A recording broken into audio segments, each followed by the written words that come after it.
大家好，我係大面妹。廣府人將1元錢叫做1蚊雞，10元錢叫做1兜水，100元叫做1嚿水，咁1000元就叫做1撇水，咁如果係1萬元呢，就叫做1皮水。嗱，講到呢度，外省嘅朋友仔可能雞到一嚿雲啦。咁其實點解會將100元叫做1嚿水，唔叫做1嚿石、1嚿泥或者1嚿飯呢？嗱，有人解釋到廣東人以水為財啊嘛，所以咪將100元叫做1嚿水咯，而且仲認為呢個嚿字應該寫作口字旁呢個嚿。嗱，睇翻呢個嚿字喺字典裏面解釋係指量詞，即係一團、一塊、一件。譬如話1嚿蛋糕、1嚿餅、1嚿石。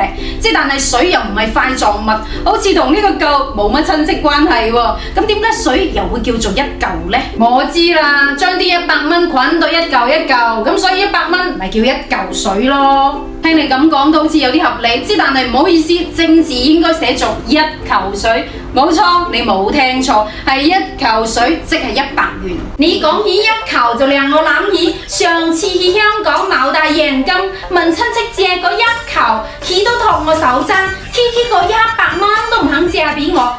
小氣，咁梗係唔借俾你啦！你去到香港，人哋借1球100萬喎，點借俾你啊？咁為什麼香港會將100萬叫1球嘅呢？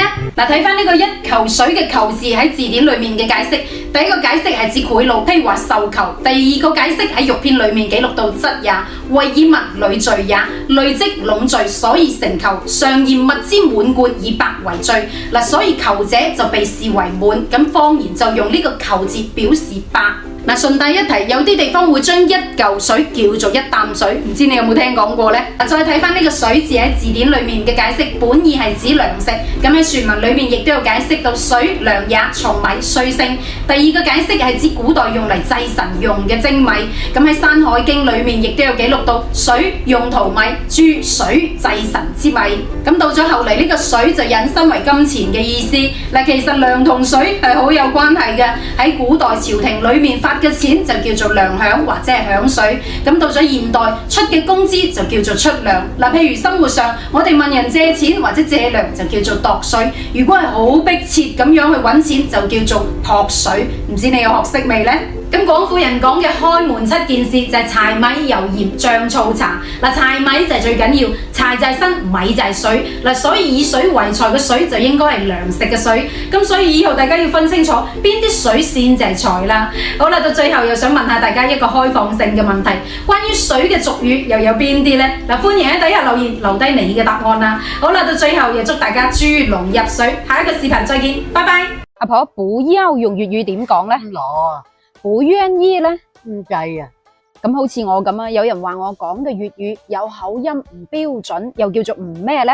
唔鹹唔淡啊，不記得用粵語又點講呢？唔記得，咁不好吃又唔咩呢？冇呀，咁奶不了又點講呢？唔攞喎，咁一知半解又唔咩呢？知一啲唔知一啲，我又問你唔點調係咪用 A 知？知嘅話答啦嘛。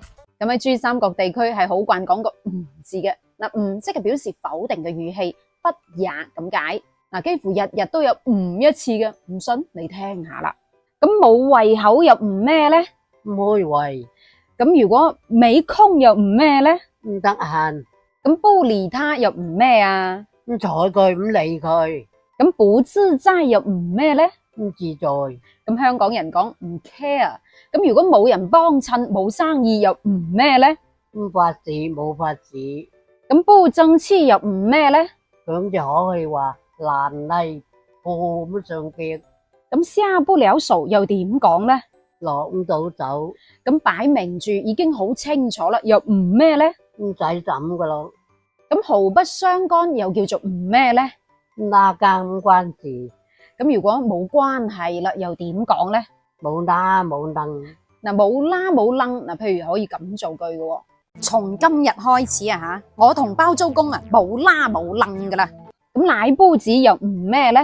等錢咁奶煲子桌又唔咩呢？做錢咁刨補雕又叫做唔咩呢？點錢咁如果係好叻嘅，但係又急於表現自己、自以為是嘅，又叫做唔咩呢？叻錢嗱，呢度講嘅唔切就係不及嘅意思。咁北方人講不止不止不止，我哋講唔切唔切唔切，嗱，其實意思一樣嘅。咁不喜歡搭理他的又叫做唔咩呢？十問九唔應，咁不三不四又叫做唔咩呢？三四，咁互相唔認識嘅又叫做唔咩呢？三五識七，亦都有啲人話三九唔識七。咁你睇佢啊，牛頭唔搭馬嘴啊。哦，九唔搭八，咁呢件事搬補刀又叫做唔咩呢？搞唔掂啊，咁如果辦妥完成又點講啊？搞掂咯。咁講咗幾十年啦，呢個掂字究竟點寫呢？嗱，廣府人講嘅掂字係指順利妥當嘅意思，咁習慣寫成提手旁嘅掂。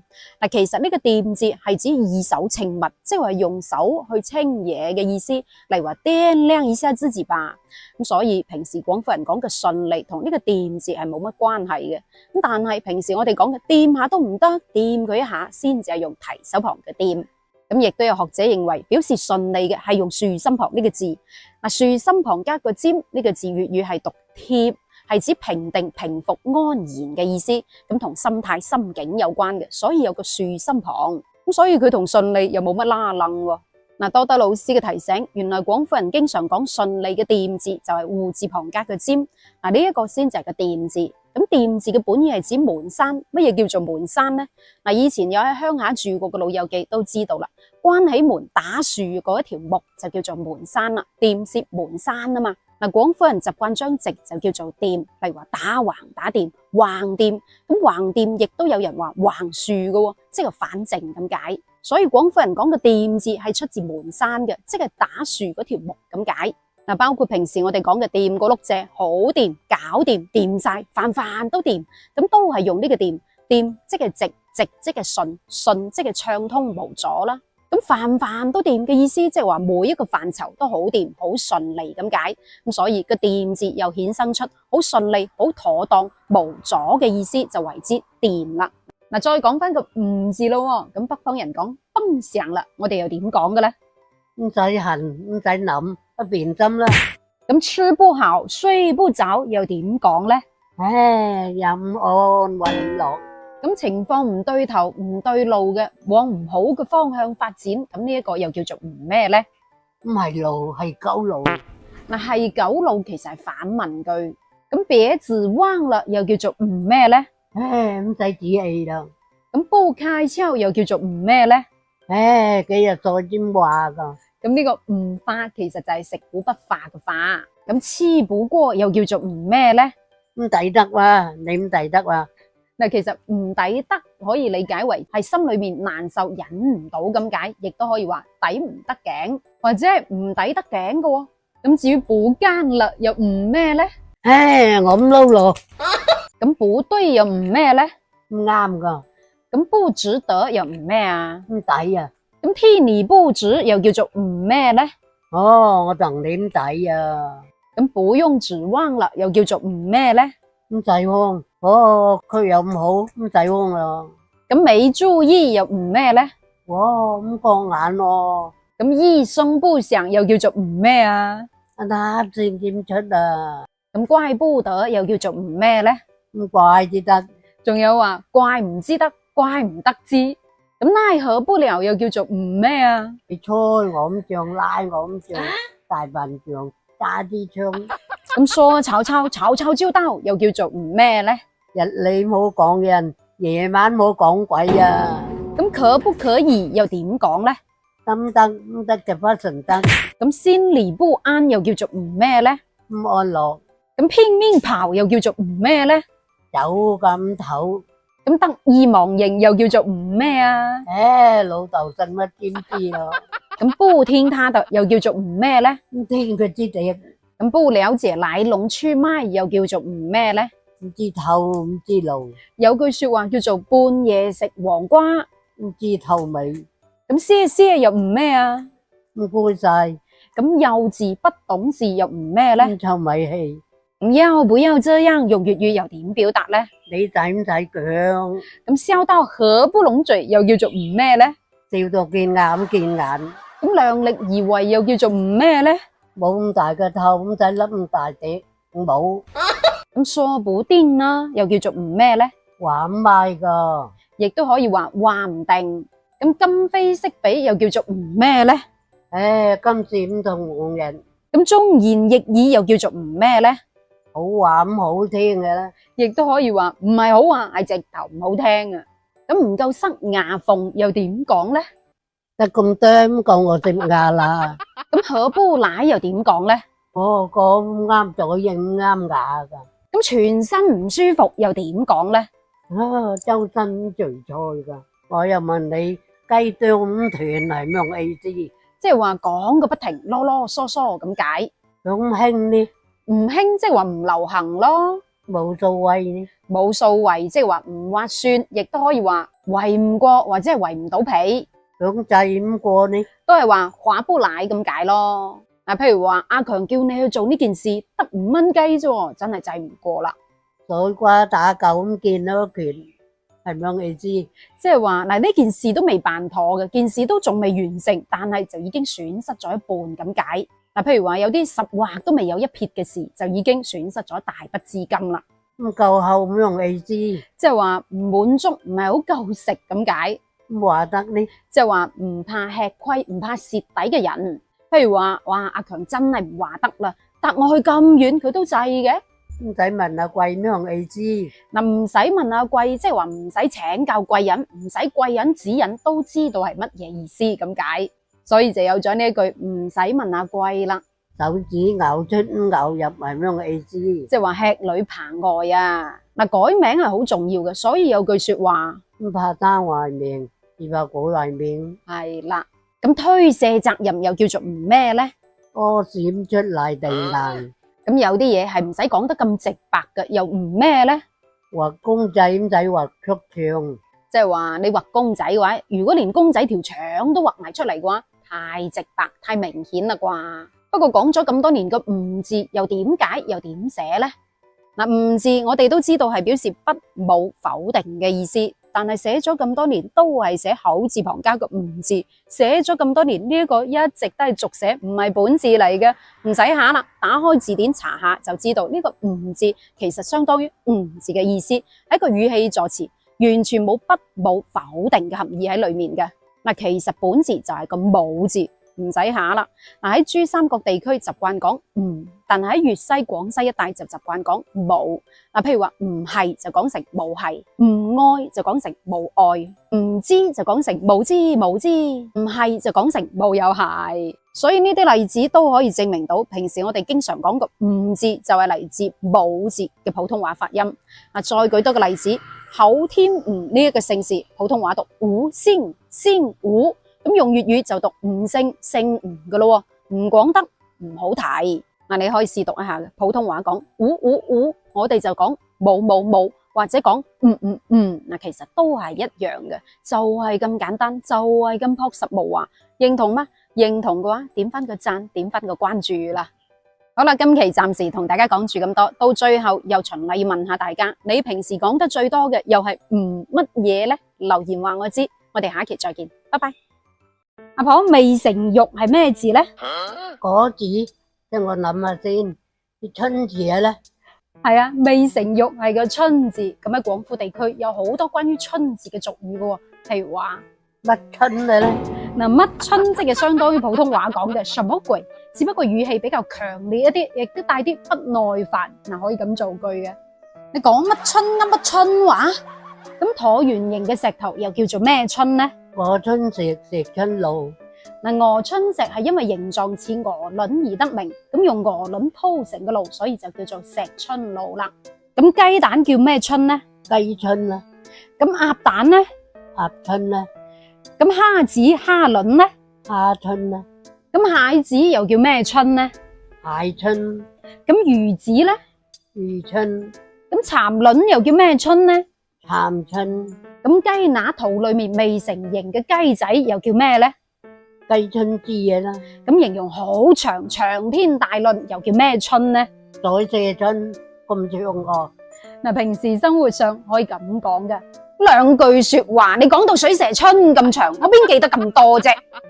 嗱，廣府人講嘅春係指未有發育完成嘅蛋，即係卵蛋啦。咁有學者認為係未成肉呢個字就係春字嘅本字。嗱，拼音輸入法 CUN 就可以打得出噶啦。嗱，講到嘅春字，又令我諗起廣州番禺沙灣古鎮有一條巷叫做雞春巷，亦都係因為未成肉呢個春字，所以喺近年嚟好多人去打卡。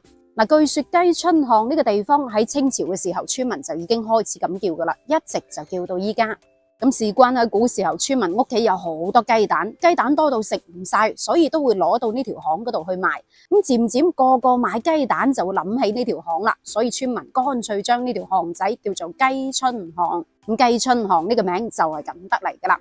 不過後嚟翻查個字典先至知道，原來未成肉呢一個春字只不過係新造字，喺傳統嘅字書根本就冇收錄。咁本字係乜嘢呢？其實就係個卵字，咁亦都可以讀卵。仲有個發音就係讀春。喺孔仲南先生嘅廣東俗語考裏面有記載，卵讀若春，魚子若卵，凡禽魚卵皆為春。即係平時我哋講嘅鵝春石，仲有2個袋仔裝個春，明噶啦係嘛？本字都係呢個春。至於未成肉呢個字，只可以話佢係某個時段做出嚟嘅春字，咁啱佢組合係未成肉，所以好多人當咗佢係春字嘅本字。咁其實本字就係呢個卵字。包括香港傳過嚟經常講嘅乜撚乜撚乜撚，其實本字都係呢個卵。講明先啦，我哋講個卵呢就唔係話粗口嚟嘅，唔係你諗嗰個卵，反正就唔係鬧人嘅意思啦，貪口爽嘅咋吓。咁點解要強調話佢係從香港傳過嚟嘅呢？因為呢邊老廣以前多數都係講9啊7嘅啫嘛，咁後嚟跟咗香港嗰邊先至講撚，咁所以以後聽到老廣講春啊、卵啊，就要知道呢個字係點寫咯。阿婆，咁未成母又叫咩字呢？嗰字未有見過啦，唔識啦。你又知唔知呢未成母係咩字嚟嘅呢？有未成肉都算啦，仲要有未成母，真係唔知道邊個做出嚟嘅字，但係我覺得應該係出自同一個大師嘅手筆。未成母即係未做老母啦，所以有專家認為未成母就係廣府人經常講雞巷嘅巷字嘅本字。咁事關廣府人將未下過雞蛋、未生過雞蛋嘅嫩母雞就叫做雞巷，咁北方人就叫做小母雞。講到呢度有人問啦，點解廣府人又有生雞，又有扇雞，又有雞巷，咁多叫法嘅？唔同嘅叫法，口感亦都會唔同嘅。咁扇雞就係指閹咗嘅雞。以前扇雞係用一條線手起刀落，咔嚓噶嘛。咁亦都有啲人會將佢叫做閹雞，而雞巷就係未有生過雞蛋嘅小母雞。呢個肉地係比較鮮嫩嘅，咁所以你見到有啲阿姨記去到市場揀生雞嘅時候，就會吹下個雞籮柚，睇下呢一隻雞生過雞蛋未。咁如果生過雞蛋咯，啲肉地就冇咁嫩滑咁話。咁而生雞就係指公雞，所以又要分清楚咯。咁未有生過雞蛋啊嘛，所以咪未做過老母咯。所以呢一個字就係個巷字。但係後嚟翻查個字典，冇一本字書承認過呢個字，只可以話佢係某個時段做出嚟嘅字。只不過佢咁啱係未成母呢個組合，所以以為佢係雞巷個巷字嘅本字啫。咁至於雞巷個巷字本字係乜嘢呢？我都唔知。咁老師真係冇教啊嘛。如果你知道嘅話，歡迎底下留言話我知啦。阿婆，咁已成母又係咩字呢？嗰字唔識啦，未有見過啦。你又知唔知道已成母係咩字啊？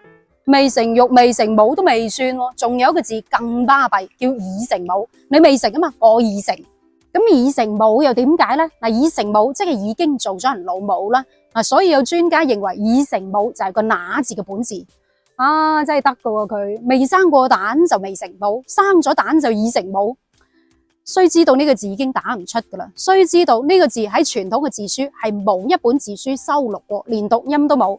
如果要我打呢個，我寧願打也字加個母字，起碼嗰個乸字大家都承認，起碼呢個乸字打得出先啦。講到個乸字，又令我諗起喺廣府地區有好多關於乸字嘅俗語，譬如話阿婆老母叫咩乸呢？老乸。咁已婚婦女呢？夫乸。咁婆娘老婦女又叫咩乸呢？婆乸。有啲人會讀成婆乸，譬如話呢個婆乸。咁契媽叫咩乸呢？契乸。咁兩母子叫咩乸呢？兩仔乸。丈夫叫自己老婆嘅阿媽叫咩乸呢？外母乸。有啲人會叫做丈母乸。咁繼母又叫咩乸呢？後仔乸。一家大細叫咩乸呢？一家仔乸。咁形容呢個人好鬼霸道、好殘雞嘅，又叫咩乸呢？霸控雞乸。咁母雞又叫咩乸？雞乸。咁冇狗又叫咩乸咧？狗乸，咁冇豬咧？豬乸，咁老虎係冇嘅呢？老虎乸。我又問你咩樣嗰度企乸？知嘅話留嘅言啦。咁青蛙叫咩乸咧？公乸，虱子咧？得乸，咁好耐之前嘅嘢又叫做咩乸咧？浸死鴨乸嘅年，嗱，亦都有人話咸豐年咁耐，咁究竟係咸豐年耐啲啊，定係浸死鴨乸嗰年耐啲咧？咁有一種菜叫做牛皮菜、君達菜，你又點叫嘅咧？有呢腰豬破菜，有呢腰豬乸菜。你又吔過未咧？咁形容人娘娘腔好女性化嘅，又叫咩乸咧？嗰正乸型咯，扭扭擰擰正乸型。好啦，今期同大家分享咗未成玉、未成母同埋已成母呢3個字。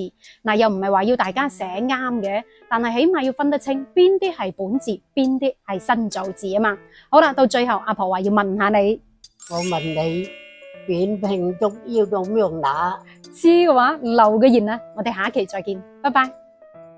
阿婆聽講廣東好多鬼嘅喎，係啊，衰鬼、懶鬼、冤鬼、蛋鬼、蛙鬼、鹹濕鬼、賭鬼、瘟鬼、大肚鬼，乜鬼都有。我又問你，咩樣嗰度少乜鬼？知嘅話留嘅言啦。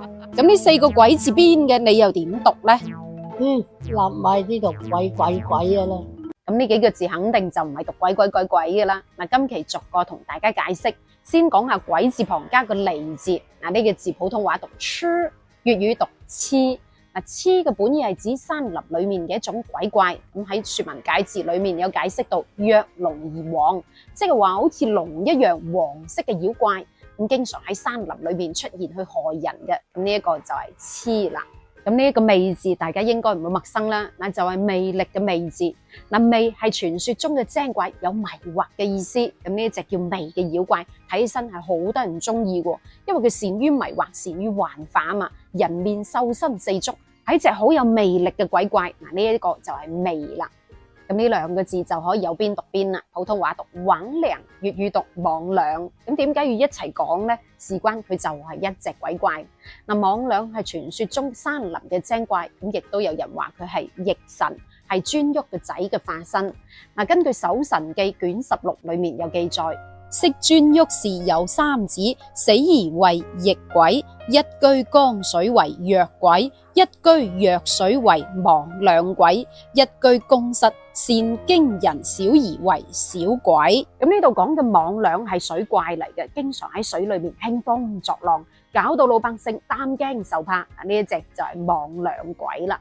嗱，所以魑魅魍魎講嘅3隻鬼，3隻害人嘅小鬼怪嚟比喻各種各樣形形色色嘅壞人，作惡多端嘅小人。嗱，記得啦，以後呢4個字係讀魑魅魍魎。咁無處不在，突然之間出現嚇你一跳嘅就叫做咩鬼呢？接精鬼啦，咁跟住尾嘅又叫咩鬼呢？吊靴鬼啦，咁油條嗱，香港人就叫做炸兩，咁我哋叫咩鬼呢？又炸鬼啊！嗱，喺中國神話裏面，一共有24種鬼怪。咁除咗魑魅魍魎之外，嗱仲有呢一隻普通話讀魅，粵語讀魅同魅鬼。而另一種講法係話係傳說中喺建寧府古器物所變嘅精怪，專門喺晚上壓住人，吸人哋嘅血。嗱，呢一個就係魅鬼啦。咁呢個字唔係話唔識讀，係有啲人會讀錯。普通話讀魁，粵語讀魁，魁梧，唔好讀成魁梧喎。嗱，如果唔記得咯，可以諗下有個詞彙叫做奪魁同埋罪魁禍首啊嘛。嗱，魁字嘅本意係指一種長病頭大嘅湯勺同埋酒桌，就好似天上嘅北斗星。嗱，所以魁字有專指北斗星第一星嘅意思，引申為首領頭嘅意思，又引申為第一嘅意思。咁有個詞彙叫做奪魁，即係奪冠攞第一啊嘛。嗱，呢個魁字喺中國神話裏面係一隻可以主宰文章興衰嘅鬼。呢一隻魁可以話係一個好有文化嘅鬼。咁呢一隻鬼，嗱普通話讀把，粵語讀八。嗱，八喺傳說中有人話佢係皇帝神女所變嘅，係一隻可以造成旱災嘅鬼，咁亦都可以叫做旱八。咁另一個版本係話呢一個八其實係僵屍收成之後嘅妖，咁變成八之後嘅僵屍係識得飛嘅，所以亦都叫做飛僵。飛僵。咁傳說中呢隻八可以殺龍吞魂，行走如風，行過嘅地方都寸草不生，造成旱災。所以呢一隻可以話係僵屍之王嚟㗎。鬼字旁加個燒，咁呢個字普通話讀燒，粵語讀燒，唔好讀成超啊。燒係一隻住喺深山裏面嘅山鬼，咁山鬼有好多，但係呢一隻係阿頭嚟嘅，得一隻腳，咁呢一個就係燒啦。咁其中一種就叫做山燒，個樣生得好似獼猴咁嘅，短尾，個面係藍色，個鼻係紅色，個嘴有白色嘅鬚，全身都係黑褐色，腹部又係白色喎。咁呢一隻就係山燒啦。咁鬼字加個之，呢個字普通話讀之，粵語讀忌。忌係傳說中嘅小兒鬼。咁鬼字加個根，呢個字普通話讀始，粵語讀奇。奇係北斗七星第六星隔離嗰粒星，同埋北斗桌端嘅招搖星。奇係傳說中嘅奇獸，咁有一種怪鳥就叫做奇雀，係可以食人嘅。咁呢隻鬼好可惡，普通話讀書，粵語讀忽。忽係有暗嘅意思，咁呢隻忽係一隻使人消耗嘅鬼，一旦俾佢纏住，啲財物就冇晒噶啦。咁鬼字間個惑字，呢個字普通話讀於，粵語讀域。咁傳說中域係喺水裏面專門暗中害人嘅鬼怪，而另一個版本係話域其實係一隻國鬼，即係一個國家裏面死得最冤枉嗰隻冤死鬼，係專門害人嘅陰險鬼怪。咁呢隻鬼，普通話讀頹，粵語讀頹。頹係一種神獸嚟嘅，啲毛係赤黃色，有紅嘅特質。所以呢個頹字有高大魁偉嘅意思。咁有個詞彙叫做頹悍，有壯偉雄悍嘅意思。鬼字旁加個奇字，咁呢個字普通話讀黐，粵語讀希，亦都可以讀 K， 係專門驅鬼怪嘅時候，驅鬼人所戴嘅嗰隻面具。咁呢一個就係 K 啦。經常用喺古代嘅喪禮、葬禮儀式當中。仲有鑑飄不奇界，咁呢啲鬼怪嘅名已經揾唔到詳細嘅資料啦。好啦，到最後阿婆循例要問下你，咩用嗰度走鬼，咩鬼食泥，係乜嘢意思呢？知嘅話留個言，我哋下一期再見，拜拜。Hello， 大家新年好，我係大面妹。廣東人嘅利是除咗係100蚊之外，最常見嘅就係5蚊、10蚊、20蚊。咁有網友統計過，廣東人收到嘅利是金額大概佔比係50%嘅廣東人包5蚊，40%嘅廣東人係包10蚊，咁剩翻10%嘅廣東人就係包20蚊或者係以上。廣東作為經濟大省，但係點解講到包利是又會係咁細呢？呢個問題令到外省嘅朋友仔就覺得好疑惑，甚至覺得我哋廣東人十分之小氣。你們廣東人才包5塊、10塊，不是吧？作為經濟大省，這麼小氣，我們都是包幾千塊的。過一個年，1/3的工資都沒了，那我們就少一點，也就1-2千塊錢。我們那邊小孩子過個年，上萬塊紅包很正常。跟住落嚟，我哋就請呢一位100歲老人同我哋講下過年包幾多紅包呢？包嗰啲孫爺，有啲係5蚊，包嗰啲外省嘅有啲係10蚊，有啲20，啲大個嗰隻包多啲，啲細個嗰隻包少啲。嗱，開始包利是啦！雖然只係5蚊嘅紅包，但係我阿婆係好俾心機去包嘅，而且每一張錢都係好新淨嘅。咁除咗5蚊之外，仲有10蚊。咁若然有啲人孝敬佢，俾大方啲佢，佢就會回翻10蚊俾人哋，係咪好有心呢？可能外省嘅朋友仔覺得好奇怪，點解廣東人只會包5蚊、10蚊嘅？就連廣西都唔止啦。我哋一齊嚟睇下點解？點解要包5蚊呢？究竟有咩含義呢？起錢個多嘅呢就5蚊，少嘅呢就2蚊。幾個能力多俾多啲，少嘅就俾少啲。唔論多少個，只要有個 A 頭，有針嘅啫，係啦。唔論多少，最緊要係講意頭。正話講咗包利是，咁依家拆利是，睇下我今年收到幾多利是先。5蚊。佢啲6公7公呢一個。紅10蚊啊！呢一張就係我婆噶啦。10蚊。呢一張又係我婆噶啦，50蚊，10蚊，我同老公俾呢隻10蚊，一個10蚊，一個紅蚊，又係10蚊，5蚊， 10蚊，又係10蚊。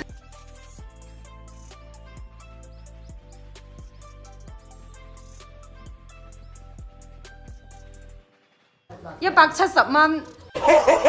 嗱，廣東人將紅包叫做利是，咁利是亦都稱作利是，亦都有人寫作利是，係寓意大吉大利、好運連連嘅意思。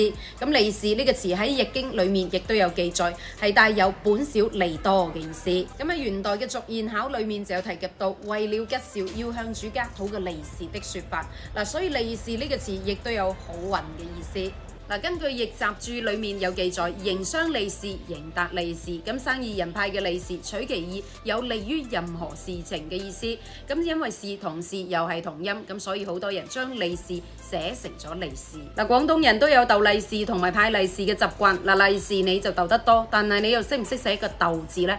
正確嘅寫法應該係提手旁呢個逗。咁呢個逗字係有抬、討、給予嘅意思。其實呢個逗字係好普遍，亦都好常用。咁除咗正話講嘅逗利是之外，仲有輕輕抬嘅意思。譬如話我哋夾手夾腳逗起張台佢。又譬如話我哋睇港劇，阿 Sir 話過去逗下佢。呢個時候就有過去盤問嘅意思。喺古書《唐韻》裏面有記錄到逗持物相着也，即係別人持物放置到自己的手裏。所以呢個逗字極有可能係古漢語遺留落嚟嘅字。咁平時生活上可以咁造句。過年最大嘅樂趣就梗係逗利是啦。唔知今年你係派利是嗰個定係逗利是嗰個呢？到最後老廣話要整個問題考下大家，睇下有幾多人識答。瓜天枕、烏玉蔗、針角帶、銀角帶、過山峰，好犀利㗎過山峰，好長好大㗎，雞眼蛇，會捉人㗎，佢哋唔托㗎，專捉老鼠、捉雞啊、捉啲嘢吔㗎。你哋係咪要嗰啲托蛇係咪講腰㗎？如果有其他叫法嘅話，底下留言，或者聽得明嘅話，底下留個言。咁今期嘅視頻暫時分享到呢度，咁我哋下一期再見，拜拜，拜拜。